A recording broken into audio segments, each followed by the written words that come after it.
Morning, everyone. Still gathering together. I appreciate you attending.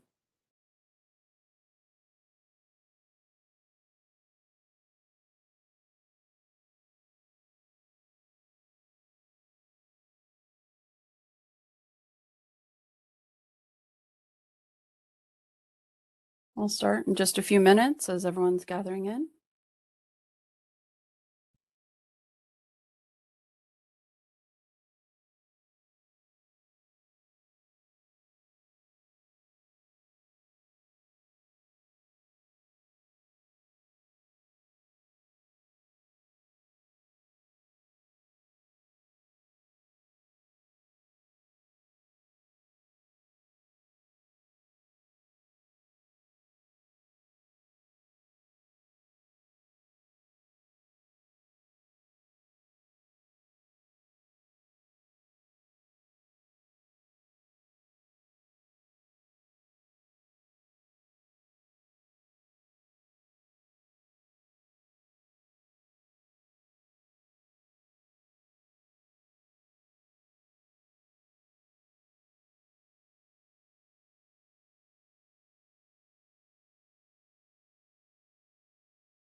Good morning, all. We'll start very shortly. Just thought I'd give a couple minutes before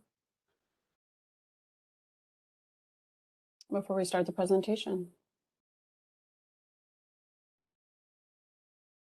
Hi, Megan, this is Drew. I had to go to Plan B on my audio. I just want to make sure you can still hear me. Yes, I can hear you, Drew. Thank you. Okay, great. Thank you. Hi, Megan, it's Ruth. Are you able to see the agenda?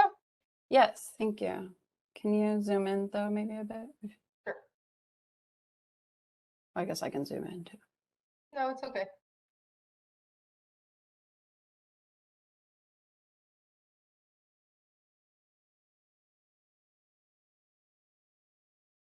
How's that? That's great. Okay.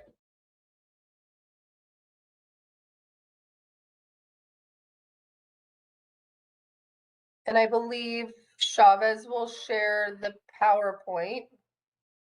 Yes. So when we're ready, I'll just stop sharing and then he can pull up the PowerPoint. Okay, thanks. Just thought we'd give it till 2 past the hour, and then we can get going on the PowerPoint.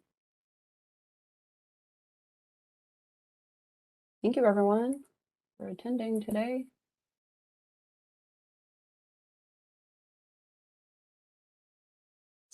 All right, Chavez, can we pull up the PowerPoint, please?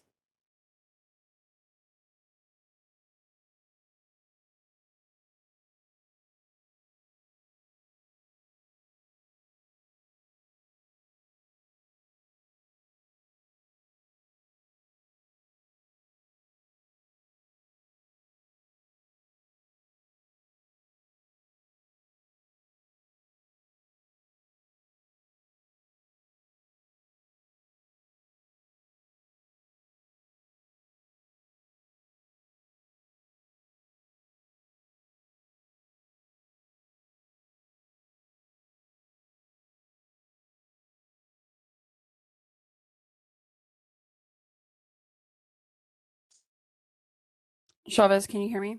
Okay, cool. Thank you.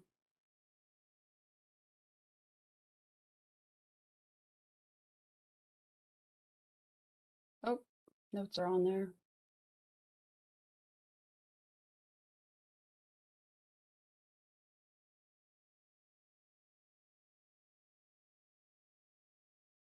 Are you seeing the correct slide here? No, we're seeing the notes on it.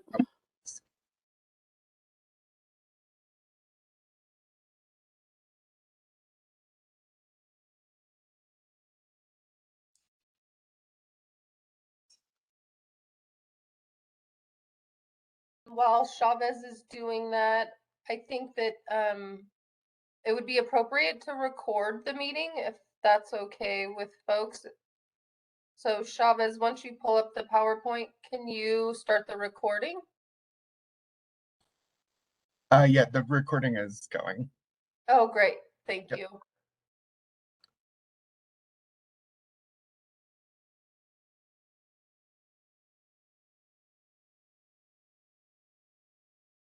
Does anyone know how to turn off the notes here? Sorry. Yeah, up in the upper left, there was a display settings, a little pull down, and then you can switch your monitors. I guess you have two monitors, right? There we go. Thank you. Mhm.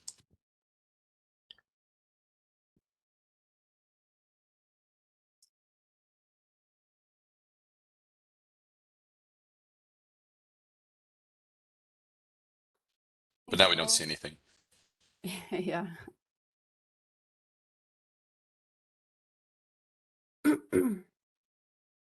That's great, Chavez. Thank you. Thank you. Well, welcome everyone. This is our first of two scoping meetings that we're holding on behalf of the Yolo Bypass Cash Loop Partnership, the master plan, and the related program environmental impact report. My name is Megan Gelini. I'm a senior environmental scientist at the Central Valley Flood Protection Board. And I'm speaking to you today on behalf of Ruth Darling, who's out ill this week. And our virtual meeting will be recorded. Wanted to highlight that, but it will also be posted later on the Flood Board's website. So next slide, please.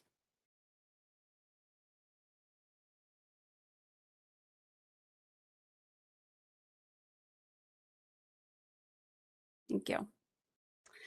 So the objectives of today's meeting are to provide an overview of the Yolo Bypass Cash Loop Partnership, the master plan, and the program environmental impact report for the master plan.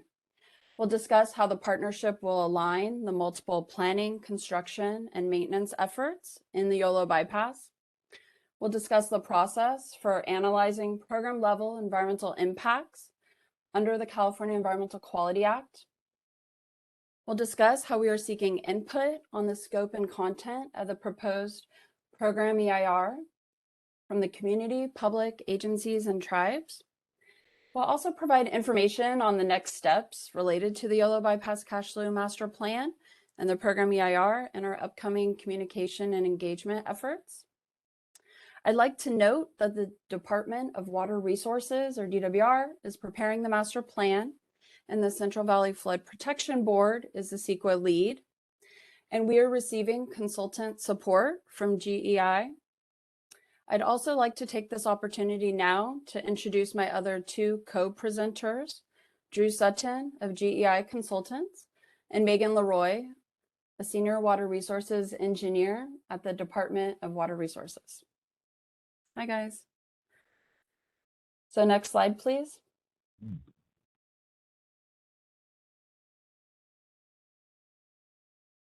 So building off of the meeting objectives, the specific topics to be covered today will include a description of the Yolo Bypass Cash Loop Master Plan and the envisioned key components and its anticipated schedule.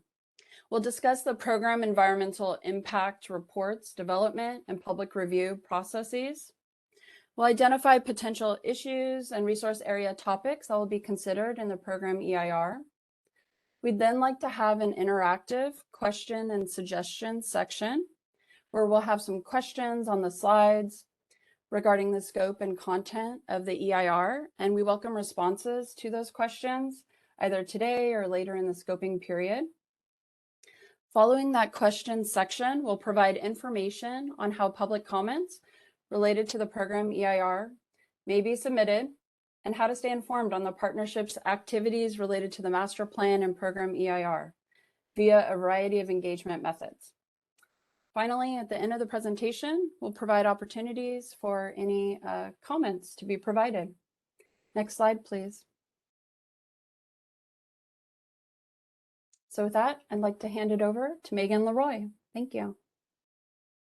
Thanks, Megan Gelini. As Megan mentioned, my name is Megan Leroy. I am a senior water resources engineer at the California Department of Water Resources, and I'm going to be providing you with our Yolo Bypass Cash Loop Master Plan Overview. Next slide, please.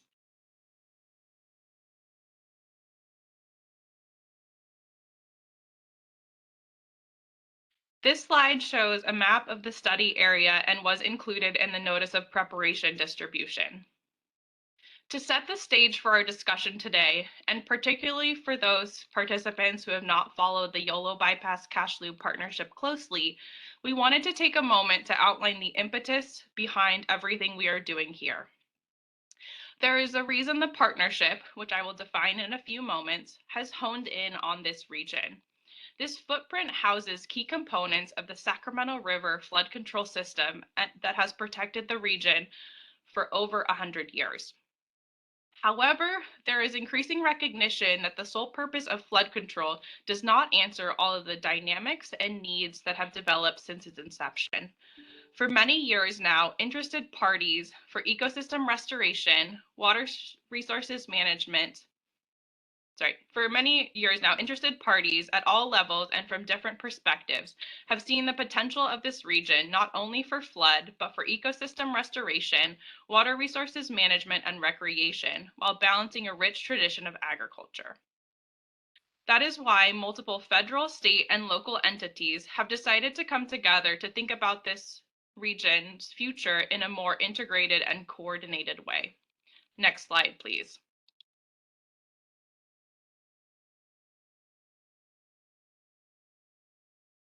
As I mentioned previously, the region's major components of the Sacramento River flood control system and its focus of planning and project implementation efforts impacting multiple federal, state, and local interests. Flood risk management will continue to play a crucial role in our discussions. The Central Valley Flood Protection Plan has been consistent in identifying the expansion need and potential for the bypass.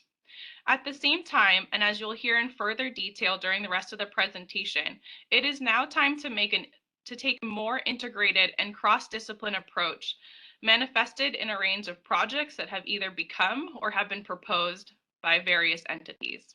Next slide, please. With the recognition that we need to take a broader and more expansive approach, 15 federal, state, and local agencies came together in early 2016 and signed a memorandum of understanding spearheaded by the California Natural Resources Agency. The umbrella goal is to work with one another to establish priorities, overcome policy differences and implementation barriers, and bring about a programmatic, multi-benefit vision for this region. Here is a quick glimpse of the partnering agencies in the Memorandum of Understanding. I want to take a quick note that West Sacramento Area Flood Control Agency has been an active participant since the initial signing of this Memorandum of Understanding. Next slide, please. Our vision now encompasses 6 main pillars or priorities as noted on this screen. These are all part of a collaborative planning for a vibrant future for the region's residents, businesses, and ecosystem. These 6 pillars speak to the purpose and major components of projects in the master plan. Consideration of important resources, such as tribal cultural resources, will be built into the planning process and into the environmental review process, as discussed more in this presentation. Next slide, please. When the bypass was authorized, it was authorized by the Army Corps for flood purposes. The partnership vision is a landscape transformed.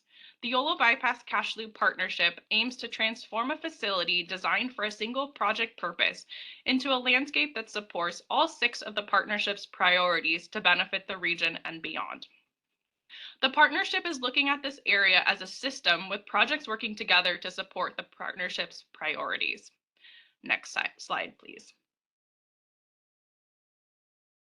The master plan also supports ongoing and future implementation efforts included in the Central Valley Flood Protection Plan, CVFPB, and its conservation strategy, the Lower Sacramento River Delta North Regional Flood Management Plan, RFMP, and the Corridor Management Framework, which was developed by the Lower Sacramento River Delta North, RFMP. Next slide, please. We are going to talk a little bit more about the CVFPB. Yolo bypass improvements in the planning area have been considered and recommended in the 2012 CVFPP, the 2017 update, and the 2022 update, and in CVFPP's conservation strategy. Recommendations from the Lower Sacramento River Delta North RFMP are incorporated in the CVFPP updates. The Yolo bypass also align with other state efforts. For the partnership, we want to refine and enhance what is envisioned by the CVFPP and be consistent and build off of the work that the CVFPP started. The 2022 CVFPP was released on April 12th or 21st of this year for a 45-day public review period, and comments were provided through June 6th. Next slide, please. Implementation of the CVFPP in this region also entails actions to address the policy issues that are described in the flood plan at a more specific and regional scale related to the topics shown on this slide. These policy efforts are envisioned to be collaborative efforts between state, federal, local, and tribal partners, in large part thanks to their continued engagement in the flood plan itself. The flood plan acknowledges tribal partnership and implementation of these policy actions, and implementation of these policy objectives are collaborative. Next slide, please. In addition to the partnership MOU, there have been 2 legislative actions that have informed the purpose, vision, and efforts of the partnership. In September 2021, state legislation, Senate Bill 369, endorsed the Yolo Bypass Cash Loop Partnership and its role in projects, planning, and implementation. SB 369 specifically endorses engaging with partners and interested parties, coordinating implementation, review of technical documents, and project financing. In addition, it fosters agricultural sustainability and economic health of the region, and facilitates future appropriations of funding for projects. Next slide, please.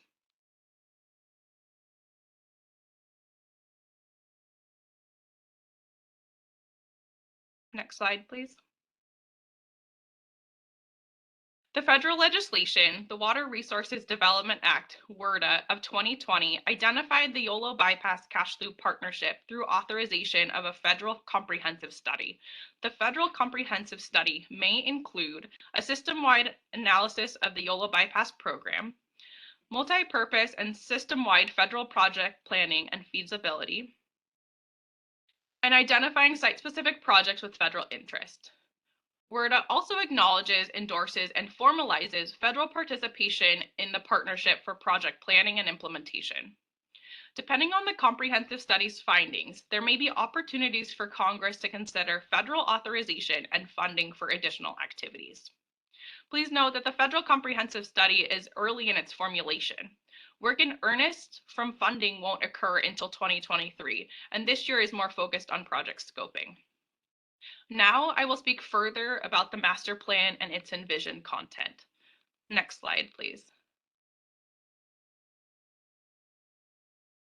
The California Department of Water Resources is preparing the master plan in coordination with other agencies in the partnership. The Yolo Bypass Cash Loop Master Plan will present a vision of the future of the Yolo Bypass Cash Loop region and serve as a programmatic framework that outlines an integrated approach to implementing multi-benefit activities across a shared landscape.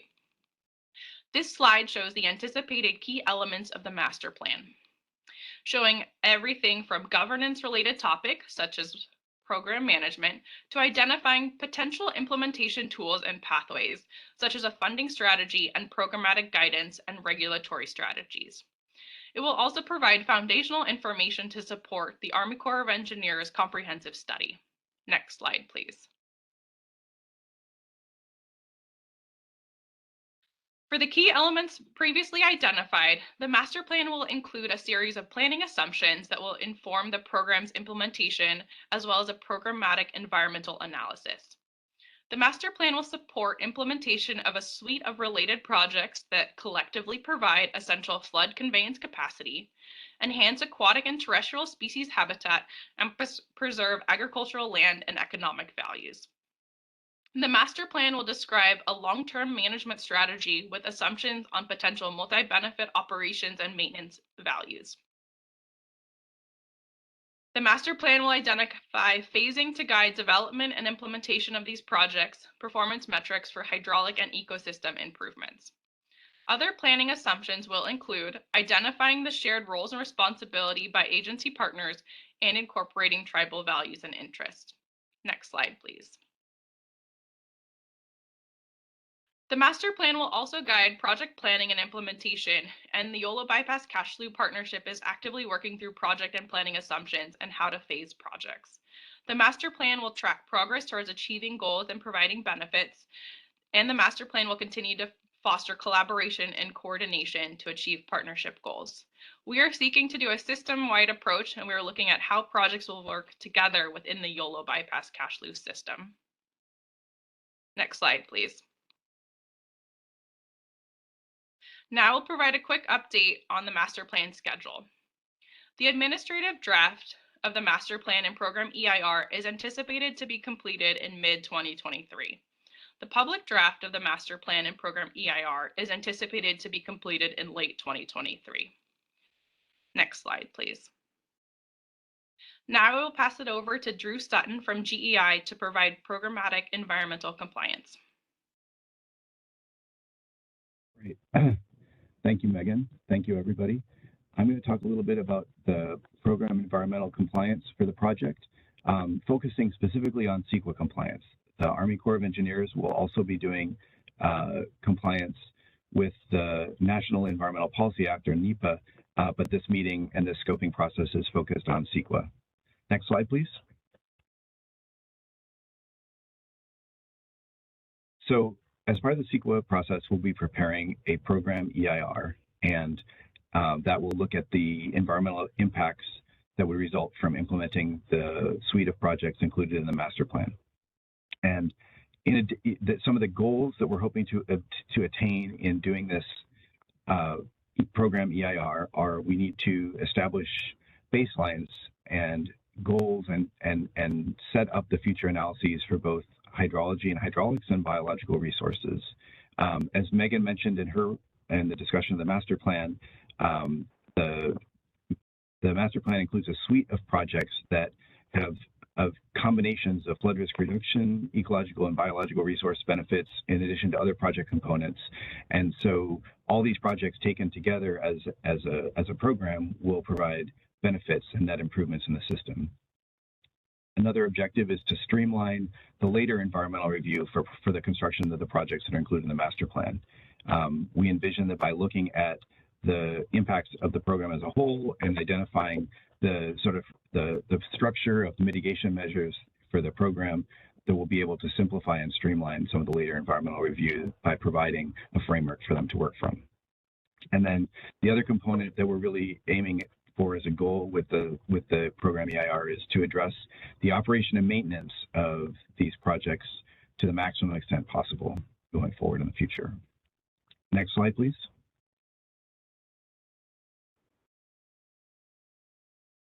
So as I mentioned before, we're planning to prepare a program EIR, and the reason for that is because the master plan includes a suite of numerous projects, 20 to 25, that are at different levels of planning and design and implementation.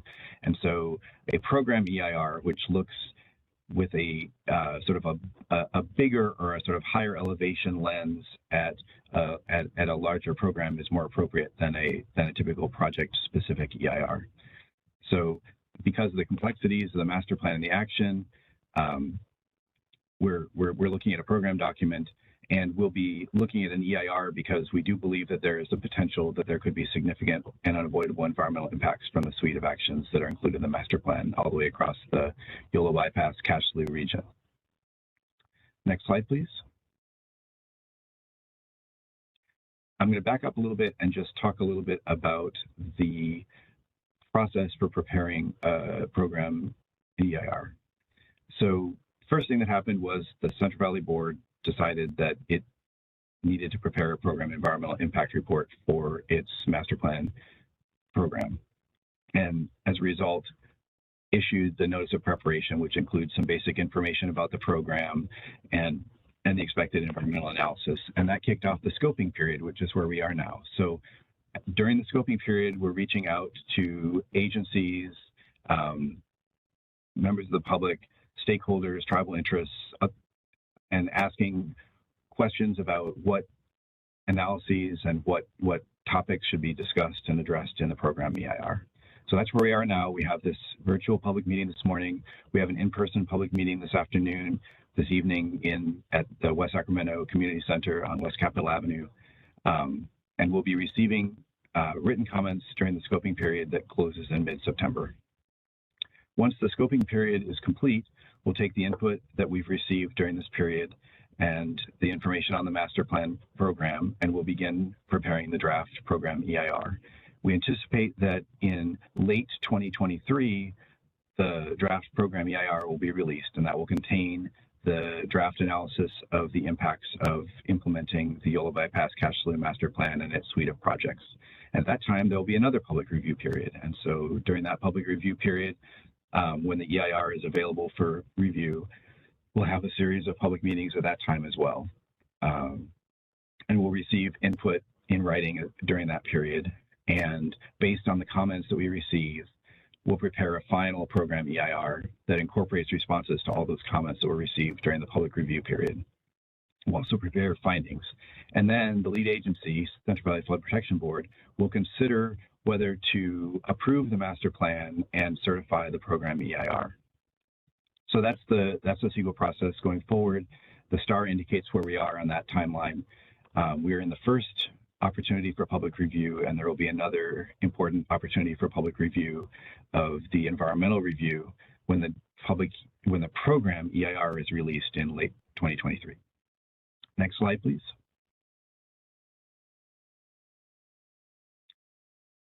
We're anticipating that the program EIR will cover the full suite of topic areas that are included in Appendix G to the state CEQA guidelines. That goes from aesthetics all the way through wildfire, as are identified on the slide here. I won't go through every one. We do anticipate that topics such as agricultural resources, biological resources, cultural resources and tribal cultural resources, recreation, and of course hydrology and hydraulics will be pretty important as part of the EIR, but we will be looking at the full suite of issue areas. Next slide, please. All right, and to focus in a little bit more again on where we are now in the process, the purpose of scoping is to request input on the scope and the content of the program EIR, what significant environmental issues agencies, members of the public, stakeholders, tribal interests may be concerned about, identifying potentially reasonable alternatives to the program that's being proposed, and getting input on what mitigation measures might be available to reduce some of the significant environmental effects that are anticipated. We kicked off the scoping process by distributing the notice of preparation. That distribution was fairly wide. Via email, landowners received postcards identifying the availability of the NOP. Tribes received a physical mailing, agencies as well. And we've done outreach through the partnership agencies, as well as posting in the Sacramento Bee. And we're now holding these scoping meetings, which will be an opportunity for people to provide input. Next slide, please.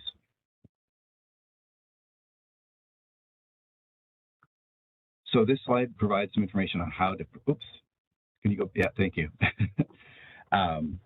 The web address is provided for the NOP to review that document.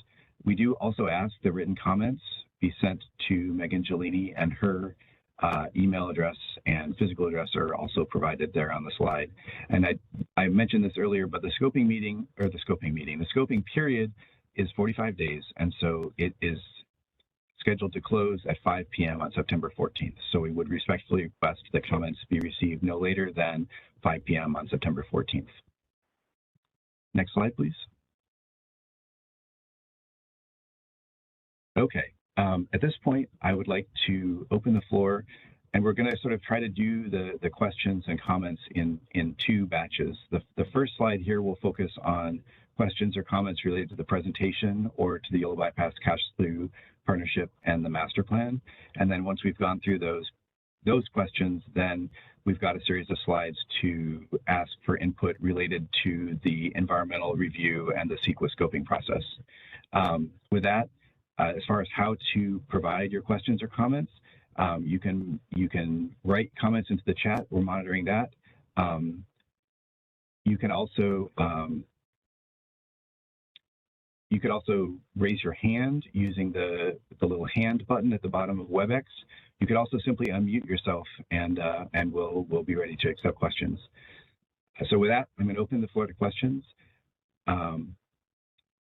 So I see in the chat, somebody did ask whether the scoping period would end in October rather than September.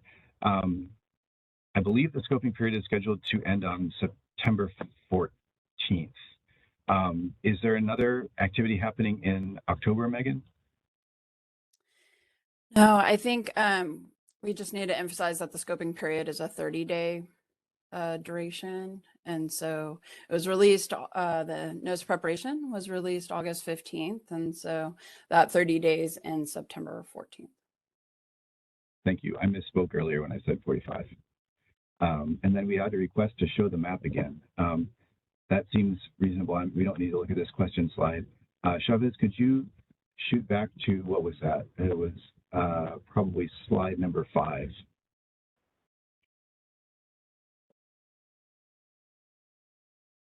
So this is the map that illustrates the various projects that are currently identified as being in the master plan. We do have another map that showed up on a later slide that's more conceptual related to the vision.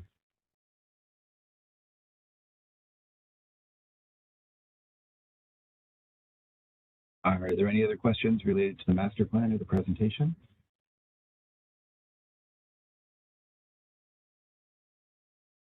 Yes, I have a question. Yes. What's this diagonal dotted line going from the North Bay Regional Water Treatment Plant in the right-hand map? Yeah, that one. Yeah. What is that? That's the North Bay Aqueduct Alternative Intake Oh, okay. project. Right. It's not there yet. Okay. Got it. Cool. Is it labeled? I don't see any. It should be labeled. I know, my apologies. It's obviously hard to see, but I do want to emphasize this map is in the notice of preparation. And the notice of preparation is also available online, so we can scroll in more there, but it Okay. should be labeled. Yeah, I'm able to zoom It in. may be. It's, Thank you. it looks good. Okay, yeah, this map is also, it was a split of a map that is larger and one piece, and it's possible that that label might have been right on the break point. I'm not sure.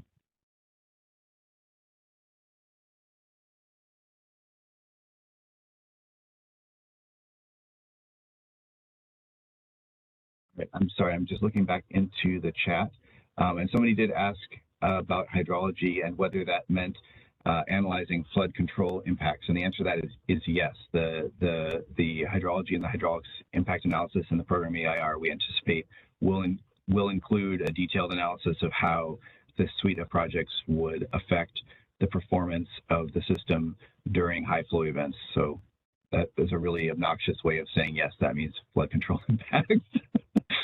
Sorry, I got a little carried away there.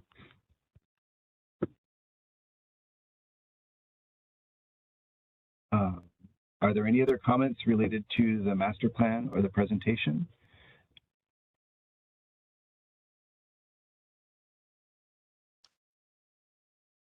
Okay, with that, If we know of other projects that aren't on the map, we should submit those in writing. That's what you'd like. yes, that would be.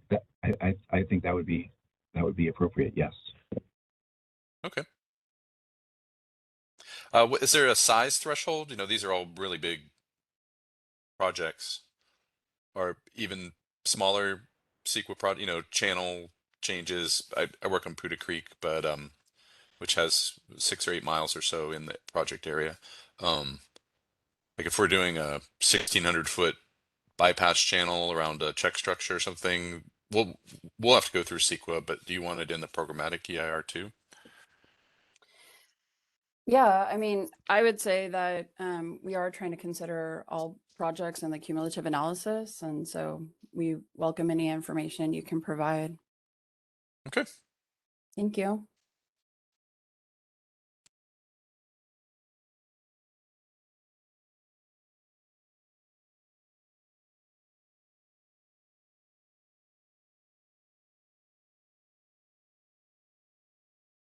Okay, I see two questions came up in the chat.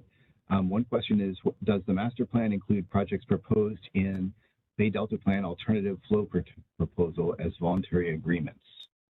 I'm going to direct that question. I guess maybe is that a question for Megan Leroy or Megan Gelini?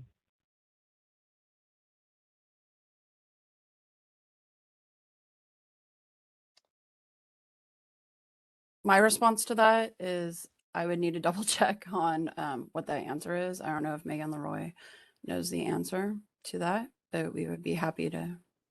Megan, real quick, Mary has her hand up. Oh, okay. Thank you. This is Mary Jimenez. I was just offering to help if Megan needed it. But let me know. Please jump in. Thanks, Mary. Sure.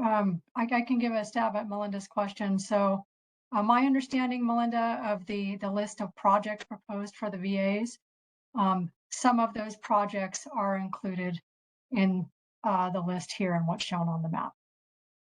At least a few of them, but not all of them. This is Mary Jimenez from DWR.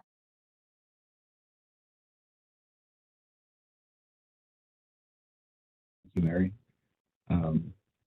I think that the answer to the next question is probably similar. There was also a comment in the chat from was the source of these projects the RFMP from 2017 or 2022?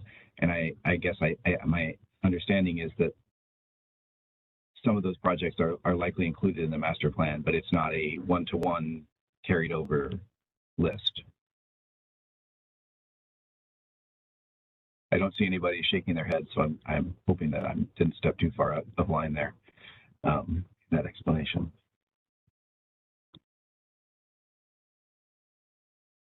Other comments related to the master plan or the partnership?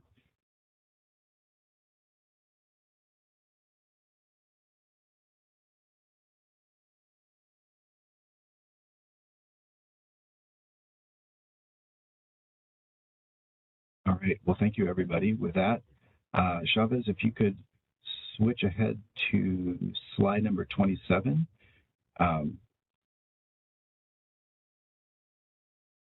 At this time, I'm going to sort of ask a series of guided questions, and we've got some additional information in the clouds here, but these are meant to sort of to guide people down the path of the sorts of questions that we're looking at as with respect to public scoping of the environmental impact report. And so the first sort of broad overarching question is, are there comments from those in attendance related to particular resources or topics that we should be addressing as part of the program EIR? Key issues, key areas of concern.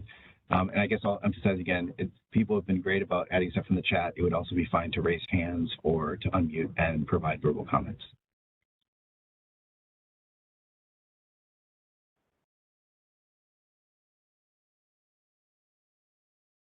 All right. Well, this isn't closing the topic on this, but I'll hop ahead to the next slide with similar questions. Chavez, the next slide, please.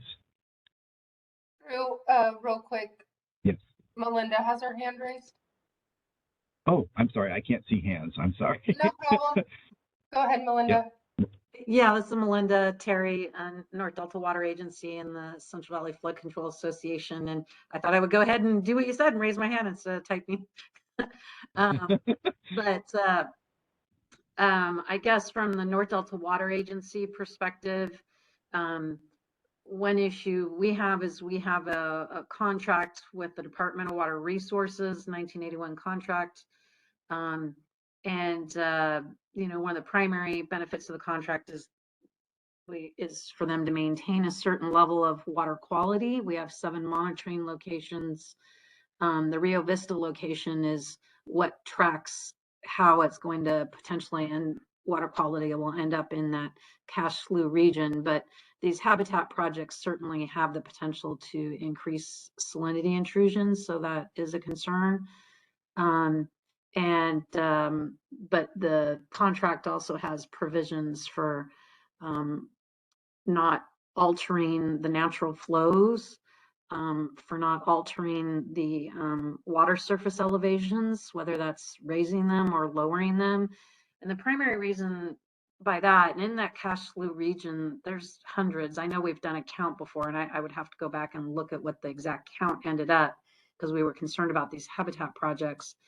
But changing the water elevation either up or down has detrimental effects on those hundreds of individual water diversions, because most of them are siphons, they're gravity siphons.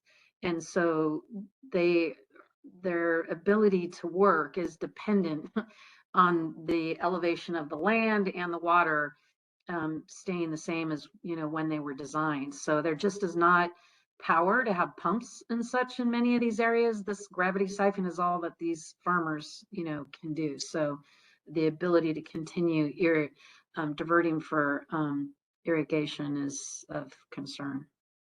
From the wearing my flood control hat, as you can imagine, the Yolo bypass being the big workhorse of the state plan of flood control system. I do know a couple of the RDs have previously raised some flood control concerns over Lookout Slough project in particular.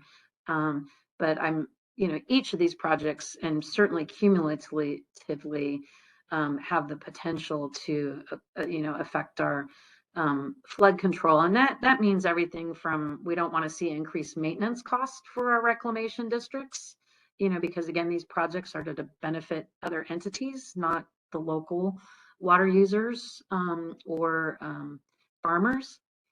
Or the reclamation districts themselves. So we don't want to see an increase, like I said, in their maintenance, but we certainly don't want to see anything that would reduce the efficient evacuation of floodwaters. But we certainly welcome the projects that might, you know, be improving that. But it's, you know, a little concerning when you look at so much activity, and every action has a reaction, and how they end up really changing the system is very concerning, because it is our workhorse for the entire system in the region. Thank you. Absolutely. Thank you. And we've obviously, the meeting is recorded, and so we do have those comments recorded, but I just wanted to sort of run through what I heard.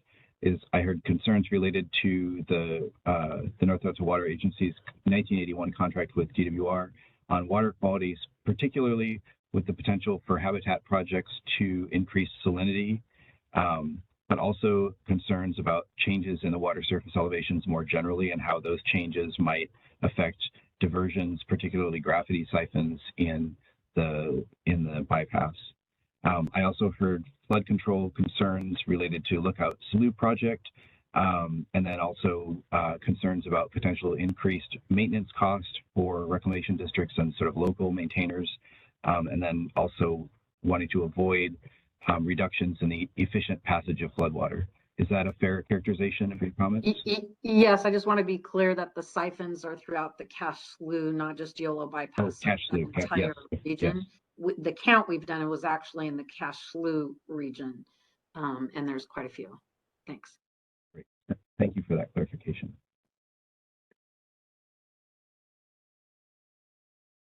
All right. And I'm going to hop over to the chat now, because there are some questions.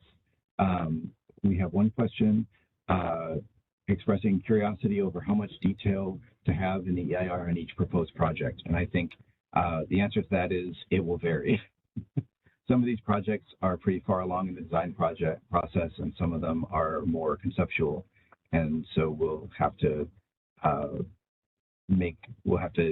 do the level of analysis that's appropriate based on the information available for the individual projects. Let's see. There's another comment saying that we should take into account public use of the Yolo bypass wildlife area, including nature viewing, hunting, and education. Also potential impacts to agriculture and seasonal wetlands, waterfowl use, and food production. Thank you for that comment. I have another comment here. Will the sequencing of the proposed projects be evaluated in the EIR? What role does the partnership have for projects that are being implemented independently of the Yolo bypass Cashley partnership?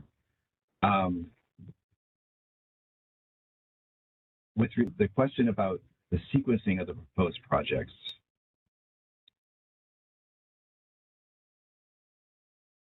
Megan G, do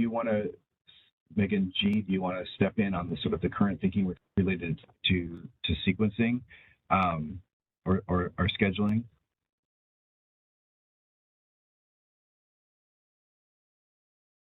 Megan, this is Ruth Darling with the Flood Board. I think I can answer that question. So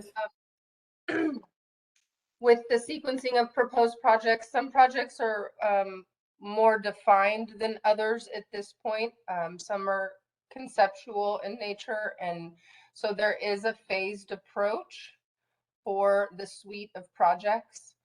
So that phased approach and sequencing will be evaluated in the EIR, yes, in the program EIR.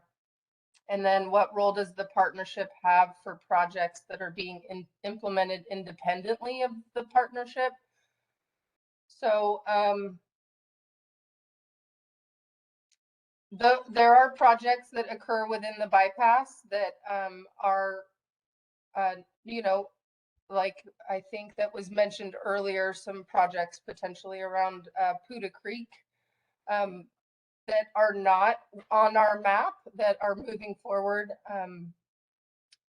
and not being, considered within the master plan, but would be considered on a cumulative standpoint. So there, I think that probably we would need to follow up a little bit more on this question unless others on the call from DWR want to help answer that.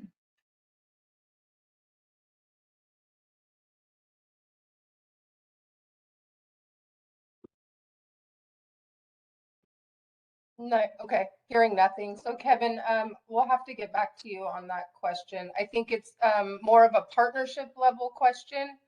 And so for, the scoping meeting in terms of the flood board acting as a member of the partnership, but not speaking for the partnership collectively. So we can follow up with you and the group on that.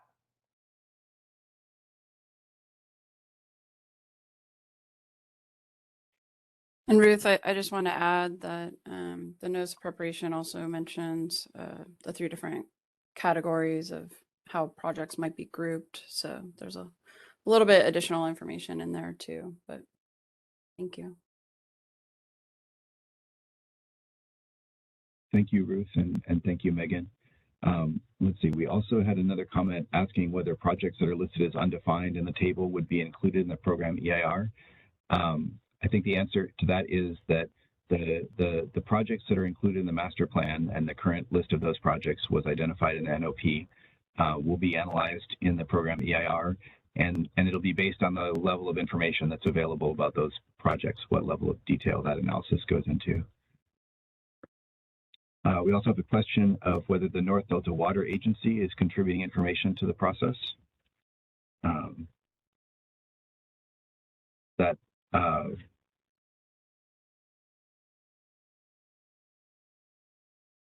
Ruth or Megan?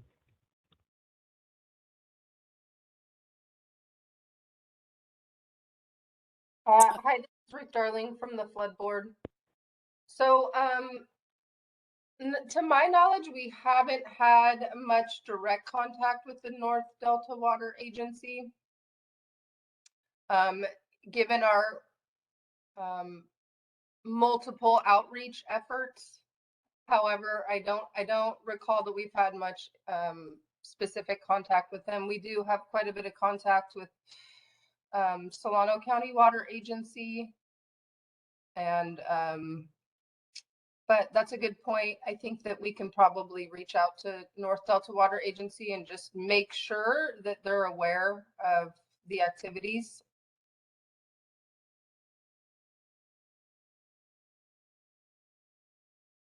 Great, thank you. Mm-hmm. See Melinda's hand up from the North Delta Water Agency. Yeah, I just want to make people aware I am the manager of the North Delta Water Agency.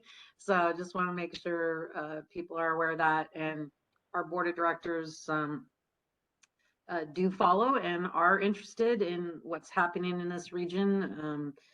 Like a lot of local agencies, they are broken up by divisions. So each of those directors represents a different region, including this area. But you know, all of the directors care because, again, we not only have a contract with the state of California, but our agency was created by the state legislature. And so we have statutory obligations, which are to protect the water users, and primarily to focus on preventing the salinity intrusion. But like I said, the contract itself has some other physical changes in the contract as well that we enforce.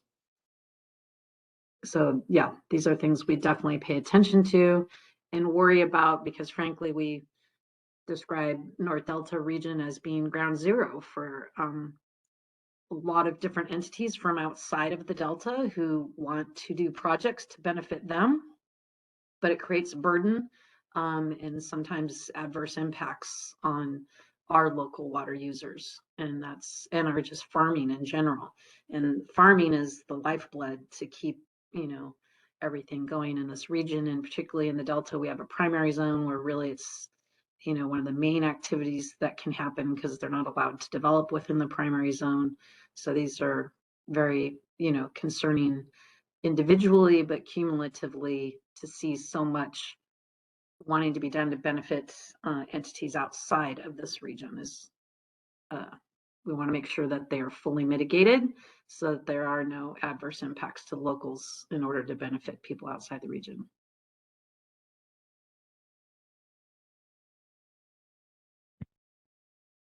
Thank you for that input.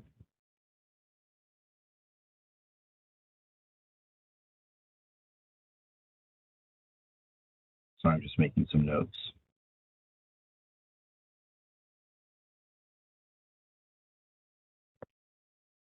Okay. Well, thank you, everybody. This has been a really some great input. So as Ruth pointed out earlier, I kind of jumped the gun and leapt ahead to this slide, which asks some additional questions about existing information or data or surveys or habitat models, you know, anything of that nature that participants feel would be relevant to the environmental review and should specifically be considered. And there's some items in the cloud. I think the prior question about information from the North Delta Water Agency may also sort of be relevant to this question as well. But any other comments or thoughts related to this topic?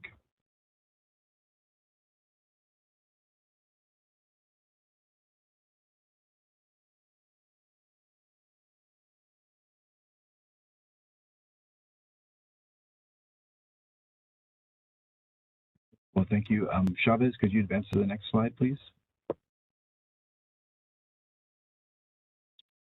The question here is meant to identify other agencies or organizations or parties to reach out to. As we mentioned during the presentation, the Central Valley Board and DWR and the Yolo Bypass Cash Loop Partnership have done outreach to a variety of entities and organizations, but are there other entities, I guess I'm going to use as the broadest possible word, that we should be identifying and who might have an interest in the program EIR? It looks like somebody's getting ready to put some information in the chat on that topic.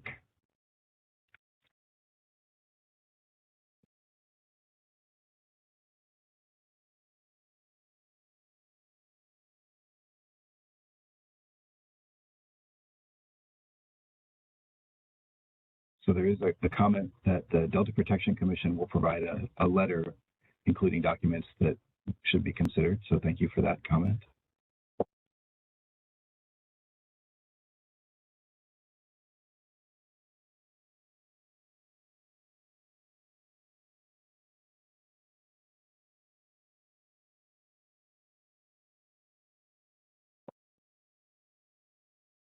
All right. With that, I'm going to ask Chavez to advance to the next slide, which is the last one of my little bubble question slides. It looks like we may still have some feedback coming related to other entities. Oh, yep. Once again, I always jump the gun.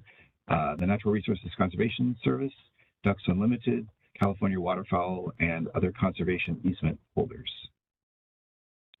So thank you very much for that comment. And then here's the final one of our cloud questions. Are there data gaps or information needs that you would want to share or talk about as a result of the information you received today? And that might be information that we're lacking that we need to prepare the program EIR. It might also be information that you feel that you're lacking and you'd like to understand more about what's being proposed. Melinda, I see your hand is raised.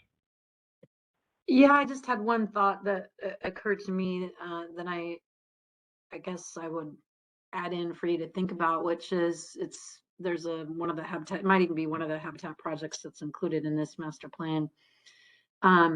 But you know, this state is proceeding with the habitat project for which, you know, it eyeballs land within this area that it thinks, you know, oh, we'll just purchase or we'll eminent domain. But in reality, there are some properties that might already have conservation easements on them that may conflict with whatever this new project is. And I know that is occurring in one case where it's a federal conservation easements. And, you know, so we always are concerned because we feel like the state's agencies just look at this area as a blank canvas for, again, entities outside of our region to come in and do projects to benefit them. When in reality, there in fact may be existing conservation easements that will be problematic for moving forward with some of these projects and need to be respected. Thank you. That's a really helpful comment. So we have one potential data gap related to conservation easements that are in place in the region. Other data gaps?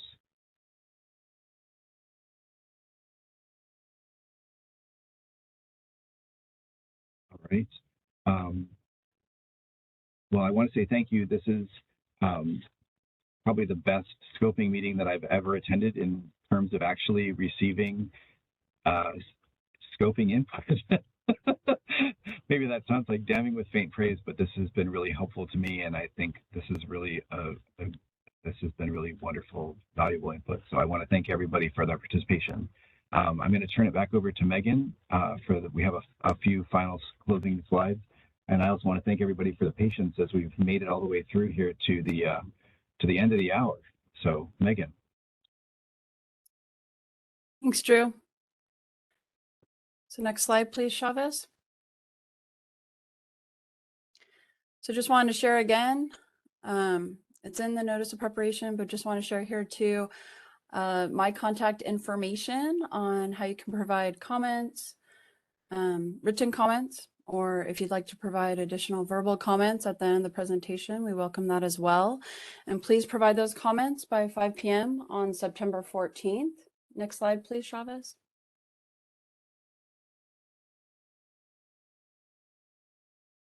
I want to highlight that the partnership has a website, and it's shown there on the screen, ybcspartnership.org. We also have a listserv called GovDelivery, which is under the Natural Resources Agency, and we'll send bulletins and emails as well as update our website regularly. We're hoping to use these emailed bulletins and notices to communicate and engage, enhance awareness, and improve involvement in the YBCS partnership, to ultimately increase the contributions made by those in the community. Next slide, please. And with that, I'd just like to thank you for attending today and open up the floor again to any additional comments that anyone may have.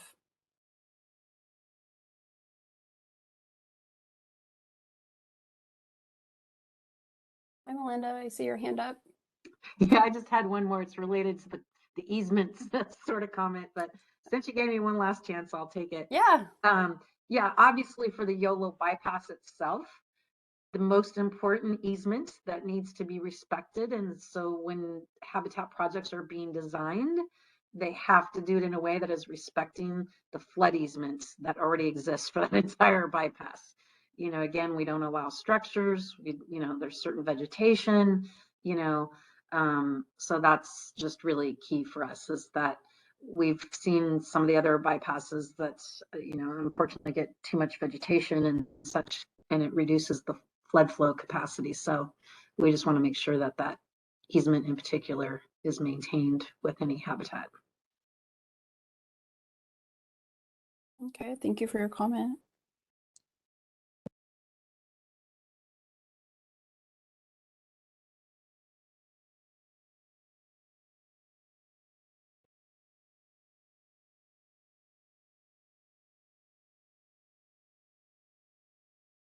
Scrolling through, seeing if anyone else has a hand raised.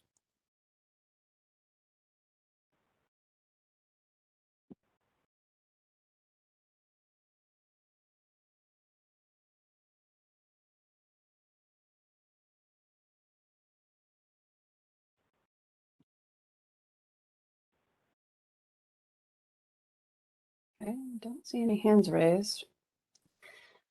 Well, thank you, everyone. If there's no additional comments, then we can adjourn. And if you'd like, you are free to join us at 6 p.m. this evening at the West Sacramento Community Center.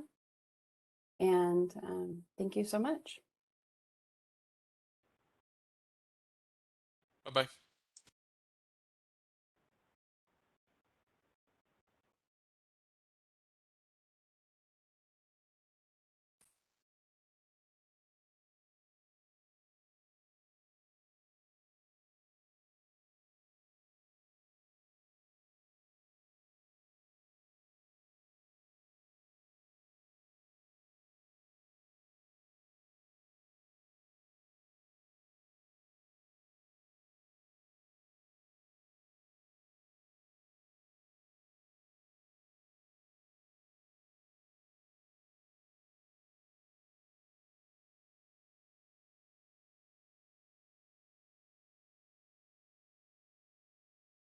Hey, Megan, I copied the chat, so I'll save that, email it out. But I think we're good. All right. Thank you. Thank you. Hope you feel better.